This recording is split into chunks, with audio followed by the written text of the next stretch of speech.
Tidak bisa dibikin mati itu, tidak bisa, tidak ada matinya bangsa Indonesia ini. Ya Allah, diidek sampai pelenyek itu gak masalah, gak masalah. Dan ini belum apa-apa ini belum apa-apa ini. Yang terjadi sekarang belum apa-apa.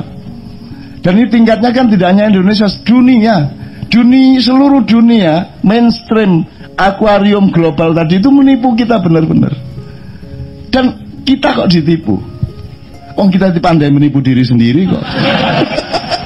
Kalau kita ditipu ya kita tipu sendiri kan gitu. Kayak orang nyebrang tanya sama pegawai sepur dulu, Pak, yang ke Jogja jam berapa? Oh, jam 5. Kalau yang Semarang jam 6. Yang ke Bandung jam 7. Lu sampean mau kemana? Enggak, saya mau nyabrang. Arek-arek, ya Allah. Supaya ndak ketabrak ya toh, diperjelas jamnya untuk nyabrang di tetek kereta api itu loh. Itu bangsa Indonesia tuh pokoknya makin hari makin misterius bagi saya, tapi misterinya tuh sangat jelas. Ndak bisa dihancurkan dan ndak kaget pada apapun. Betul ndak? Rakyat loh ya, ndak kaget sama apapun, udahlah. Yang kagetan ini kan yang sarjana-sarjana, dokter-dokter ini, yang terpelajar ini. Wah, ini karomah kan gitu. Loh, kalau memang ngomong karomah, kenapa tidak ingat wong sekarang untuk urusan sianida berapa miligram itu cari ahli sampai Australia untuk supaya ekspornya jelas ya, marjaknya jelas, rujukannya jelas, sampai Australia, sampai UI, sampai mana-mana. Itu tanya, begitu disebut karomah, tidak ada yang berpikir siapa ya yang ngerti karomah. Tidak ada yang mikir loh. Ngomong karomah, tidak ada yang mikir. Apa bedanya karomah sama fadilah, sama maunah, sama wahyu, sama inspirasi, ilham, hidayah? Itu semua kan ada konstelasinya. Tanya sama yang tahu ini.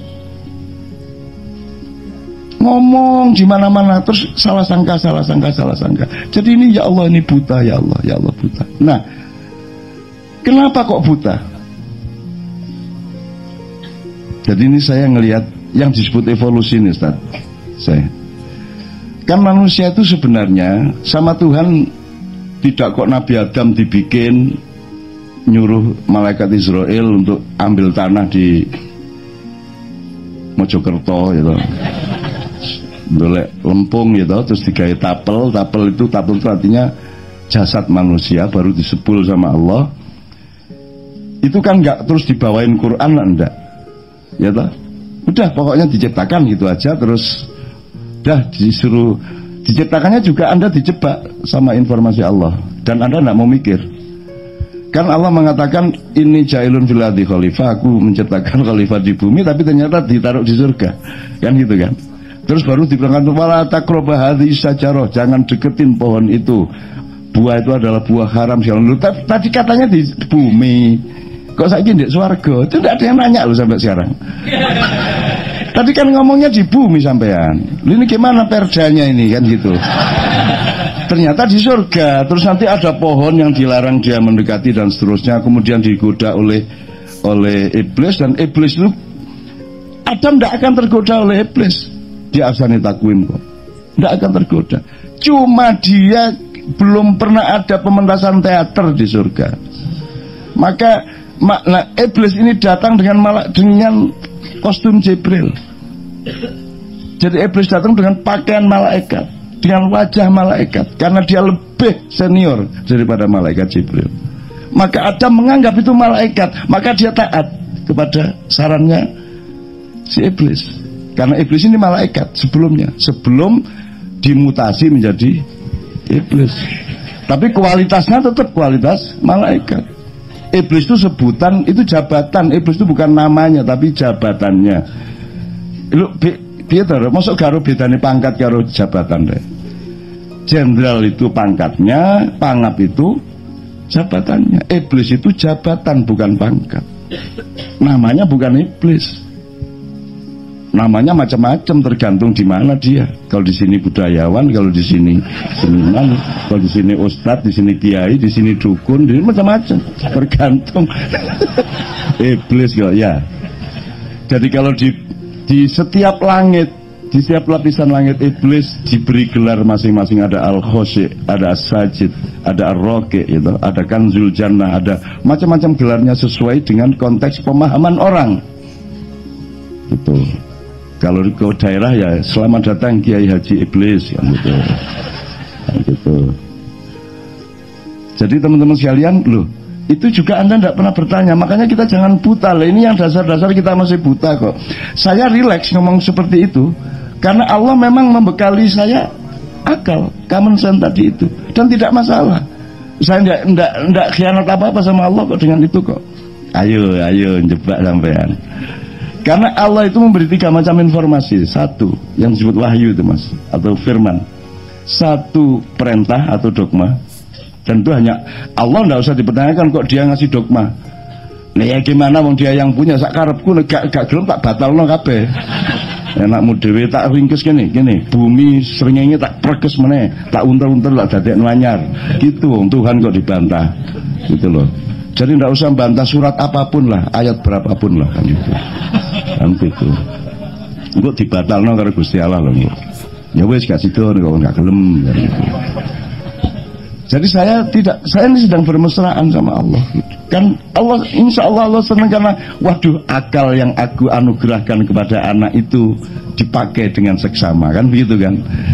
Terus saya ten bumi kok ten swarga. Akhirnya iblis yang gelisah, Jibril nggak gelisah, semua yang lain nggak gelisah kok. Ya toh. Katanya tadi SK-nya di bumi, ini jailun fil ardi khalifah, tiba-tiba kok ditaruh di surga dan tidak ada kritisisme, tidak ada demo, tidak ada somasi, tidak ada yang lapor ke MK, tidak ada gimana ini. Akhirnya iblis terbukti dia yang paling tertib dan disiplin. Dia diam-diam mengatakan, ya Allah, kemarin bilangnya di bumi loh ya, kok sekarang di surga. Jadi mohon maaf, dengan cara saya akan pindahkan dia ke surga. Maka dia bikin mafia, maka dia bikin konspirasi, maka dia pakai acting seperti malaikat yang wajahnya cahaya. Kemudian Adam tertarik kepada dia, terpesona, kemudian dia mendekati pohon itu. Dan jangan dipikir pohon itu pohon yang hina. Memang ada sesuatu yang hina di surga. Enggak mikir juga nih orang-orang. Wa innahu haram, itu buah haram. Haram itu maksudnya kamu itu belum saatnya menyentuh buah itu, karena puncak kenikmatan di surga ya buah itu. Kamu masih S1, kamu jangan sentuh itu dulu. Dan kamu itu kan semester pertama, ini S3, ini mu'alaf kamu. Jangan sentuh itu dulu, bukunya kegedean gitu loh. Tamat SMA baca kitab kuning ya gak iso, kitab coklat gak iso kan gitu. Akhirnya pokoknya singkat cerita, iblislah yang bikin adegan dan rekayasa sehingga Adam diturunkan ke bumi yang memang merupakan SK-nya, kan begitu. Nah, bahwa caranya iblis seperti itu karena iblis tahu dia sudah tidak dalam posisi untuk melakukan somasi secara resmi, kan gitu, betul enggak? Ya Allah, enggak bisa dia gitu. Oh, Kus Kadung gini, kamu kan sudah saya perankan, sudah saya casting kamu menjadi iblis, dan kamu saya larang untuk sujud kepada Adam, kan gitu, gitu kan? Emangnya iblis berani sama Allah? Kamu tuh jangan goblok-goblok lah. Tidak ada yang berani sama Allah. Yo dipikirnya iblis apa wastakbar. Memang itu kan teks dramanya Allah. Emang ada yang berani sama Allah? Emang iblis berani? Gila apa? Enggak berani. Enggak berani. Jadi kalau itu ada gambar di internet itu, apa ngene iki Mas Jeni Mas? Panco antara iblis lawan Yesus. Ini. Iblisnya lapor ke saya, saya ini kan ini Yesus dianggap Tuhan nih, terus saya gini apa panco sama, jadi saya ini dianggap pesaingnya Tuhan, tolong kasih tahu Tuhan saya nggak gitu. Dia bilang gitu. Nggak berani saya sama Allah, enak aja. Nggak ada yang berani sama Allah, gila apa? Nggak ada. Nggak ada. Sudah Anda tanya makhluk yang manapun yang lebih hebat dari manusia yang samar-samar, Anda browsing ada itu. Ada kalau Anda cari nanti saya kasih tahu. Itu ada makhluk-makhluk yang dulu bertugas di zaman Fir'aun, bertugas lagi di zaman Ratu Sima, ya dia turun lagi, naik, turun lagi, naik, turun lagi. Dia menyimpulkan pokoknya yang satu itu, yang namanya Allah Subhanahu wa taala, sudah kamu tidak usah ikut-ikut, tidak usah ngelawan. Itu tidak bisa dilawan, itu luar biasa dahsyat dan dia sangat baik. Gitu. Maka iblis pun tidak akan berani sama Allah. Jadi Anda jangan pikir iblis itu musuhnya Tuhan. Iblisnya menderita. Ya Allah, aku dianggap musuhnya Allah, ya Allah, ampun, itu kan dia. Itu, apalagi saya sudah nulis di drama saya toh itu di Tikungan Iblis, dan non iblis itu pengagum Muhammad gak karu-karuan. Lu kok bisa iblisnya, lu ya Muhammad lebih senior dari iblis, angel meneh tadi. Rasul Muhammad lebih senior dari iblis, lebih senior dari Jibril, karena dia ciptaan Allah yang pertama, Nur Muhammad. Kemudian yang Anda kenal sekarang dengan maulid Nabi itu adalah Muhammad yang sedang disuruh jadi bupati di bumi, suruh bertugas di bumi gitu toh. Terus Anda pikir sekian miliar tahun, sekian miliar abad kehidupan ini, si kekasih Allah yang namanya Muhammad itu hanya ditugasi 63 tahun. Sia-sia banget hidupnya. Enggak, dia sedang tugas di berbagai macam tempat yang lain. Dan tidak usah bantah.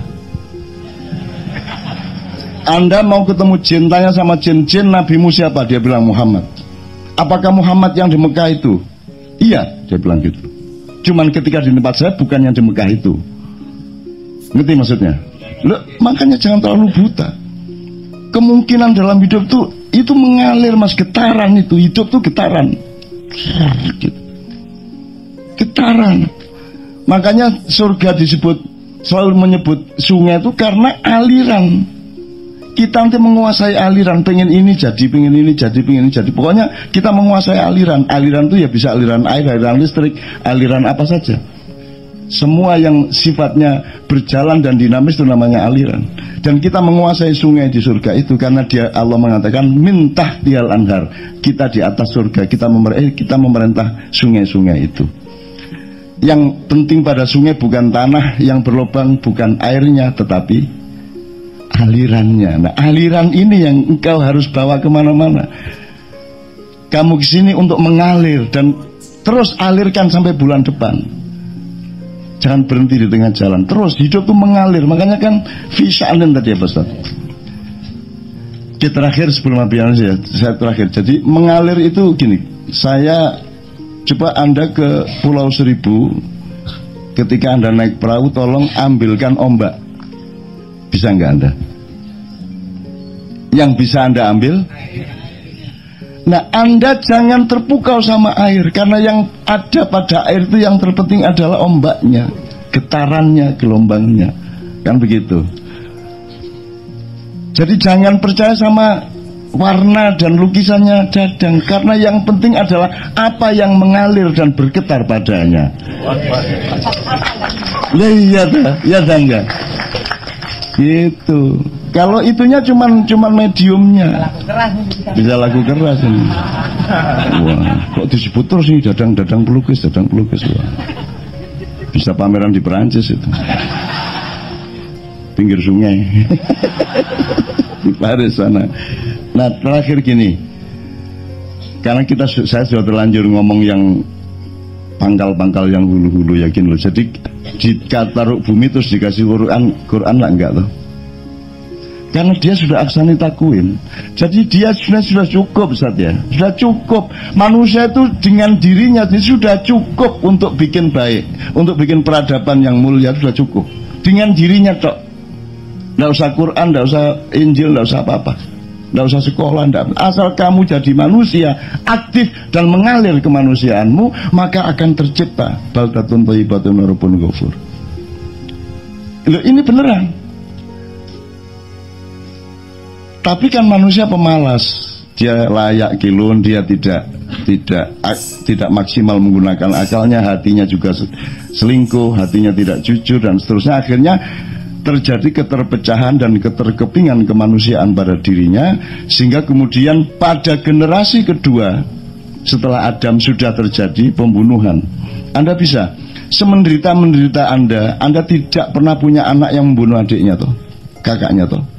Jadi bagaimana Anda merasa menderita itu? Adam manusia pertama baru percobaan itu sudah harus mengalami anaknya dibunuh oleh anaknya. Semenderita-menderitamu kan paling bayar kredit telat kan gitu. Kan begitu toh? Kan tidak, kalaupun sekarang terbunuh Mas, tidak seperti Qabil dan Habil kok kasusnya. Paling kalau ada mafia besar, yang satu ini debt collector kelas 1, terus gangguin ini, dibenci sama ini, disukai ini, akhirnya terjadi pertengkaran, akhirnya kasih pelajaran tuh si debt collector itu, diracun aja tuh anaknya, upamanya gitu ya, upamanya, dan seterusnya. Ini saya nggak ngomong siapa-siapa loh ya, kan tidak ada relevansinya toh, kecuali di dalam pikiran Anda sendiri Anda rangkai, itu tidak ada masalah. Tapi secara hukum saya tidak pernah ada sambungan-sambungan seperti itu. Iya. Anda tidak pernah mengalami seperti itu. Nah, Nabi Adam itu sudah cukup dengan dirinya tanpa pernah sekolah, tanpa pernah membaca. Yang disebut wa 'allama Adam al-asma'a kullaha tsumma 'aradahum 'alal malaika di Quran, di terjemahan disebut, dan Allah mengajarkan nama-nama benda atau nama benda-benda. Saya tidak menyalahkan, tapi saya kurang akurat pada pemahaman saya. Sekarang saya tanya, kata apa yang sekarang masih kita warisi dari Allah yang diajarkan kepada Adam? Kalau itu nama-nama benda, apa batu, apa batu itu hajar misalnya bahasa Arab atau apa? Yang mana? Kata yang mana yang diajarkan oleh Allah kepada Adam? Yang pasti untuk diwariskan toh, Ustaz. Untuk apa Adam diajari? Terus Adam diajari tidak untuk siapa-siapa yang lain, terus ngomong karo sopo? Masa Adam diajari untuk dirinya sendiri? Itu fakta pertama. Fakta yang kedua, katakan lahir dari kesepakatan sosial. Itu dehem kan gitu kan? Karena rasonya itu kan, kata dehem itu kan sesuai dengan bunyinya. Dehem kan itu kan? Kalau di Jombang ada jajan namanya tak-tak kriak. Rek tuh kono tak-tak kriak pada gitu.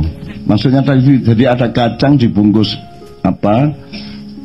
Tepung digoreng keras. Kalau makan tuh tak kriak gitu. Nah, itu terus disebut tak-tak kriak. Itu kesepakatan. Di sebelah desa saya ada namanya Desa Swideng. Itu karena ada bom Belanda waktu perang Swideng. Loh ya apa? Itu kesepakatan. Jadi mana yang diajarkan Allah mana? Menurut saya itu fenomenologi yang diajarkan. Bahwa hidup itu nanti ada begini, ada begini, ada begini. Bukan kok ini batu dam, iki godong, enggak gitu menurut saya. Kalau cuma batu godong nama itu kan dia bisa bikin sendiri sama anaknya, ya toh, bisa disepakati lah, iki asbak, iki rokok, kan gitu. Jadi cukup dengan dirinya sendiri Adam sudah bisa menjadi manusia, bahkan insan kamil. Tapi kemudian karena manusia malas, kemudian rakus, kemudian materialistik, ya di zaman hancurnya. Di zaman Nabi Nuh kan karena rusaknya keluarga-keluarga. Hancurnya di zaman Nabi Lut kan karena homoseksualitas ya. Kemudian hancurnya umat di zaman Nabi Hud karena materialisme. Karena sangat individualistik, materialistik. Itu penyakit-penyakit yang kita sudah punya sekarang. Salah satu yang membuat Indonesia ini tidak diazab Allah secara besar-besaran seperti di zaman Nabi Nuh adalah karena sejahat-jahat orang di Indonesia itu baik sama keluarganya.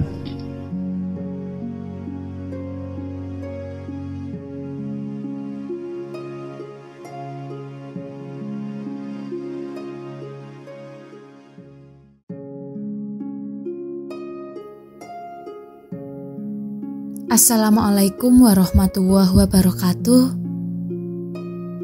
Filosofi hidup mengalir seperti air. Allah serius menciptakan Nur Muhammad sehingga melanjutkannya dengan bikin jagat raya alam semesta beserta penghuninya. Selama puluhan juta tahun dibiarkan liar, alamiah, dan liberal. Kemudian di ujungnya, sekitar 10.000 tahun terakhir, Allah menata kepemimpinan bumi dengan menghadirkan khalifah. Pada bagian-bagian akhir dari ujung zaman itu, Allah pasang Nabi Rasul pamungkas yang dipegangi buku manual bernama Al-Quran. Penduduk bumi tak usah terlalu repot mencari Allah sebagaimana sebelumnya.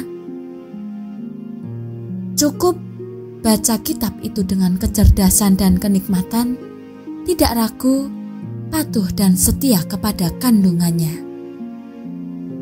Penduduk bumi pada era pasca Khotamal Anbiya tentu tetap berkemungkinan untuk merusak bumi dan menumpahkan darah, tetapi ada modal lain yang membuat kami yakin bahwa ujungnya tetap keselamatan fid dunya hasanah wa fil akhirati hasanah.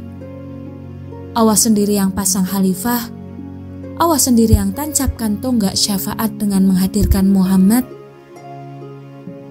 Allah sendiri yang membekalinya Al-Quran, dan Allah sendiri yang berjanji menjaganya. Innalahu lahafidun.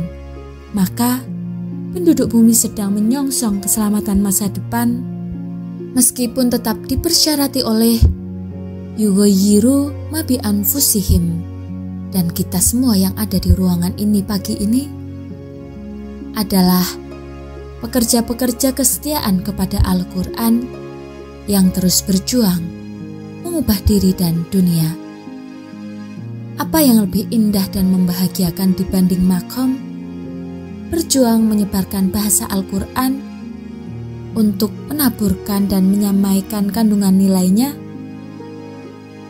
apalagi ditambah dengan kemuliaan untuk bersikap toleran kepada suatu cara berpikir dan sistem kekuasaan yang menyebut kita sedang memasuki masa pensiun. Insya Allah, ampunan Allah melimpahi mereka yang membuat dan menandatangani surat keputusan pensiun, karena pasti yang mereka maksudkan bukanlah mempensiunkan perjuangan intisyaru lughatil Quran. Dan kalau kita yakin kepada Allah, mencintai Rasulullah, nikmat mentadaburi Al-Quran dan mentafakuri alam semesta, serta beristiqomah sebagai aktivis bahasa Arab, maka kita berada pada koordinat yang paling dekat terhadap kepastian keselamatan dan kebahagiaan dunia maupun kebahagiaan akhirat. Kalau terhadap kalimat itu muncul respon di benak kita, belum tentu, maka kalimat di atas bertambah juga. Kalau kita belum tentu yakin kepada Allah, belum tentu mencintai Rasulullah dan seterusnya, silahkan dielaborasi sendiri di dalam kehidupan masing-masing. Kemudian karena keselamatan kita juga terkait dengan keselamatan bumi, maka probabilitas masa depan kita terletak pada posisi timbangan antara tingkat kerusakan dunia sekarang ini dengan kadar iman kita kepada Allah, cinta kita kepada Rasulullah, intensitas tadabbur dan tafakur kita kepada Al-Quran dan alam, serta intensitas dan kesetiaan kita sebagai aktivis bahasa Al-Quran. Keyakinan itu menerbitkan ketenangan, ketenangan itu membuat enteng dan bahagia.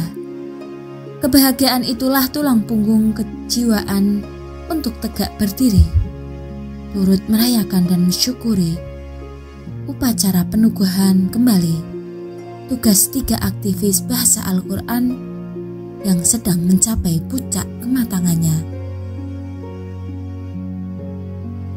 dan memperoleh kemerdekaan untuk memperluas dan memperdalam aktivitas mereka di masyarakat luas, tanpa tersendat-sendat langkahnya oleh sejumlah hal yang tidak berkonteks Al-Quran yang biasa merepotkannya. Sebagai bagian dari bahasa-bahasa umat manusia di bumi, kita menyebutnya bahasa Arab.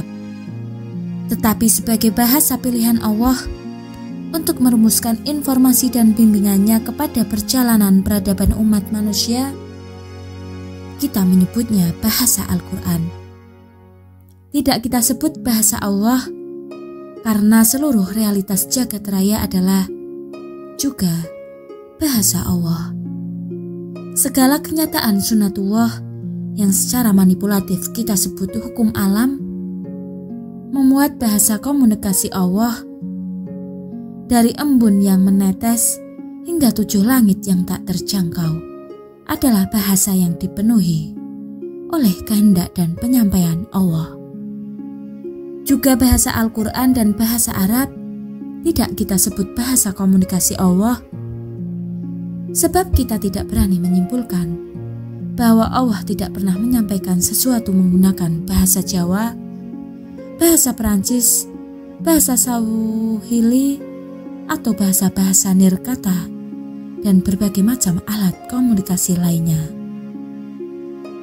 Mungkin kurang syar'i atau kurang absah menurut syariat Islam, tetapi kami merasa aman dunia akhirat karena Allah pasti bertanggung jawab untuk menganugerahkan fasilitas-fasilitas perlindungan dan kesejahteraan kepada pegawainya itu selama bertugas. Tuhan adalah materi, sehingga semua unsur dan limpahan dari Tuhan dimaterikan, dikapitalisasikan, seluruh dan kemenyeluruhan Al-Arsy Al-Azim yang agung, utuh dan dahsyat, berdimensi-dimensi dan bahkan hakikat kenyataan hidup ini sedemikian dekatnya dengan laisa kamitsilihi syai'un, dikerdilkan, disempitkan, didangkalkan, disepelekan menjadi hanya materi. Apa materi hari ini? Yaitu Tuhan. Perusahaan universitas menimpakan kepada dirinya masalah besar dan konflik yang sangat serius dengan Tuhan. Tuhan mengajari manusia merohanikan materi universitas, yakitu kaidah bahkan wa makariu, dengan pendidikan mematerikan rohani. Tuhan bikin manusia agar menempuh Shiratal Mustaqim melalui dunia. Universitas menyeret manusia untuk mencapai dunia, karena puncak sukses adalah pencapaian keduniaan.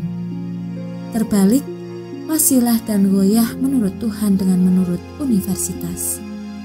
Tetapi tak masalah, karena toh rektor, dekan, dan dosen, mahasiswa dan karyawan rajin bikin pengajian, juga karena sebenarnya kalau para intelektual dan akademisi menyebut kata materi, maksudnya adalah a thing atau something, sesuatu, hanya saja beliau-beliau kurang menjaga denotasinya.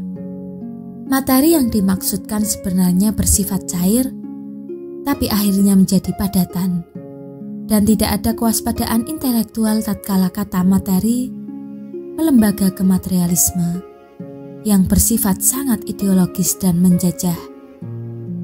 Kalau pada suatu hari Allah mengizinkan masyarakat Amerika dan Eropa memasuki dan mengikhlasi logika tauhid, tidak bisa lagi mengelak dari fakta kebenaran Al-Quran. Beribadah kepada Tuhan tidak mengarang sendiri karena sudah punya terminologi tentang ibadah mahdhah dan ibadah muamalah. Hasadnya kepada kebesaran Muhammad SAW mengkonversi jadi cinta dan kekaguman, memperoleh pemahaman yang objektif dan proporsional, empan-papan tentang konteks jihad, syahid, qital, Allahu Akbar, mau belajar membedakan posisi yang tidak sama antara agama, syariat, mazhab, fikih, aliran, ormas, golongan, sekte termasuk antara Quran dengan hadis, antara hadis dengan hadis-hadisan, dan seterusnya. Maka ro'aitan nasa yaktuluna fidinillahi afwaja termasuk di dalamnya penduduk bumi berduyun-duyun menikmati bahasa Al-Quran. Mari untuk menikmati kepemimpinan Allah, Rasulullah, dan Al-Quran di hari esok di muka bumi yang Allah meletakkan Khalifatullah padanya. Akan tetapi kalau kenikmatan itu belum menjadi kenyataan hingga hari terakhir jatah hidup kita, tak masalah karena kita sudah menjadi bagian yang aktif dari iradah Allah, cinta Rasulullah, dan pekerjaan suci Al-Quran. Otoritas dan fakta, inna nahnu nazzalnaz zikra wa inna lahu lahafizun adalah otoritas, kekuatan dan fakta yang tak bisa dilawan oleh siapapun dan apapun. Berada dalam keyakinan tersejuk sudah merupakan kebahagiaan yang tiada tara. MH Ainun Najib.